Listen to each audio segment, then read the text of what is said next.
Hey everybody, welcome to the channel. So over the last year, you've seen me transform a few vehicles on the channel. Most notably, this 1984 Buick Grand National. It is an Astra roof car with 65,000 miles that was left out in the field for 27 years. So done a huge amount of work to get it back on the road, and it has been running great this last week. And to be honest, I'm addicted. It's the first step, right? You gotta admit it. So much so that I've decided to take on another build. Yes, I have here another 1984 Buick Grand National. This time, this one has 35,000 original miles and is a T-top. I am very excited to get started on this. In some ways, it's better. In some ways, it is about the same as the condition of this car when I found it. But knowing what I know now, and with the help of all of you, I hope to get both of these out on the road and enjoy them the way they were meant to be. So we have some big things coming for the channel. Thank you so much for liking, sharing, and subscribing. And I can't wait to show you all a little bit more about this car. So let's get into it. Hey everybody, so I have some news that may be something really big for the channel coming up. You're going to see it with me in this episode. So without further ado, let's get into it.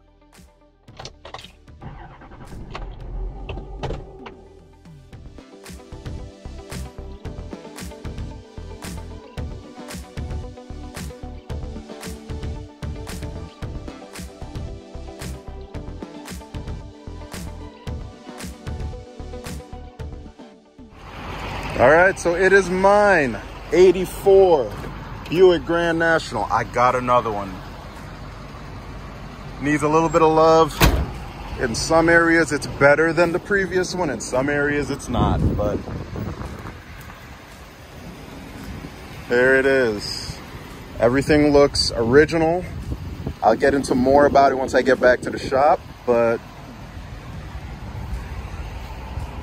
I'm so excited. I can't wait for you all to see this. We'll get it cleaned up and break down everything to you all. We have a lot of the interior bits. It's just at another location, but happy to say it's mine. We got another one. All right, so here it is. 84 Grand National. So let me get it to zoom in there. Yep, 35,000 miles. Condition. Floors are rusty. So that floor is rusty. This one is soft. This one has been patched poorly, and the same thing there. The T-tops can use a little bit of love. I do have them, but there is some light rust that I need to address. This is a power lock, power window car. No remote mirror, no Twilight Sentinel. But it does have the Lear Siegler seats, thankfully. And this time, I'm going to keep them. Hopefully. So it does have fiberglass fillers. Have not been able to open the trunk because I do not have keys. We have the original wheels on it. On this side, it's more of the same. I wonder what is this? Oh, huh, pretty cool. I thought we were missing that. All right, very nice. It does have an aftermarket radio in there. Let's see, the interior is kind of gutted, but the previous owner does have it. The previous owner does have the interior. I'm just waiting to meet up with them. The paint could use some love, so it's gonna have to be repainted. As you can see, there's all that checked paint there. You really can't bring that one back to life. But take a look. Like, you can't see the bonding between the roof and the quarter panels.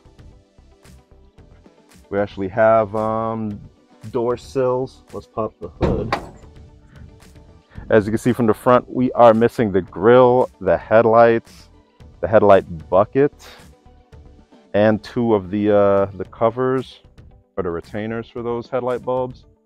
Of course, all the badges are missing. But where it gets better is all of this is original. The AC is missing. There's no MAF translator. It's factory MAF from an 84. Turbo looks original. No adjustable fuel pressure regulator. No adjustable wastegate. The oil line, that's different. So they had to replace that. The coupler for that downpipe, that looks fresh and new.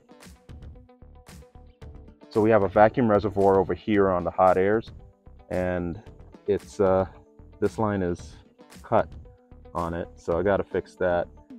There's supposed to be a gray line that comes up from back here that I don't see, so I'll have to look into that a little bit more.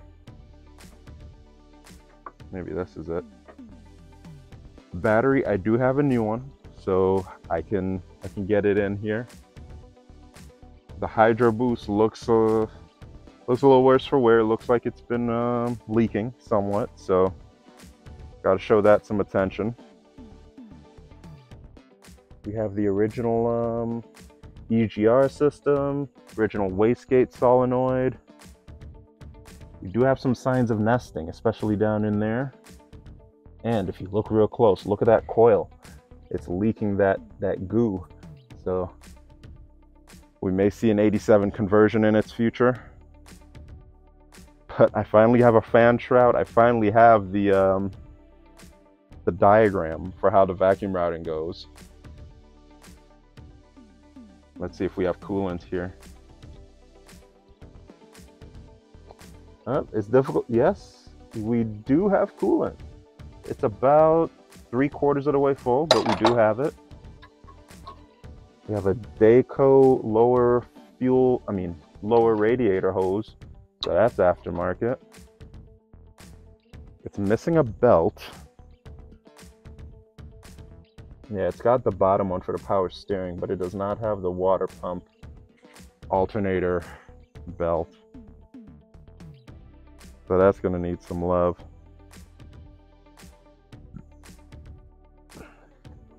Nothing in here.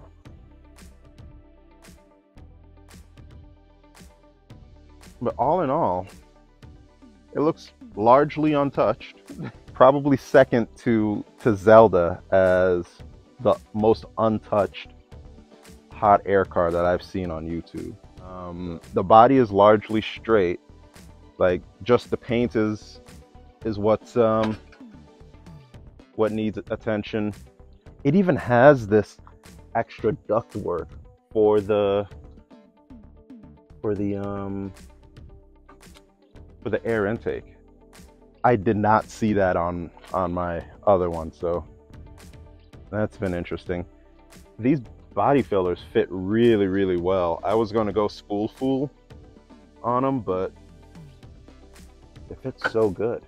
Well, except for that. Maybe I won't have to. Maybe I'll go spool full on the rear on that one. But again, the body looks really, really good. Besides the rust up there, got a little bit of damage here. I may have a replacement one that I took off of my first one. This is probably the worst that I've seen on this car, so that's going to need some attention. Couple dings there, here and there, but overall really, really nice. Let me give you all a tail view of what we got here. These are such beautiful cars. Oh my goodness, I can see how they ruled the streets for so long. But that's it in a nutshell. Let me know what you think. I am excited to get it out on the road and, well, first see if it even turns over, because supposedly it ran when parked. maybe about 5-6 years ago, maybe a little bit more. They were able to drive it away from the original owner. So, you know, I have full faith. I really do believe that it ran, and they were just waiting to do the body work and do some upgrades that just never materialized. So yeah, on the next episode, we try to turn it over by hand, and maybe we even try to fire it up. I've got that fresh battery, so I'm just gonna hook it up, make sure nothing catches on fire, and we're off to the races. Thank you so much again for liking, sharing, and subscribing. If you like this Buick content, let me know. Talk to you next time.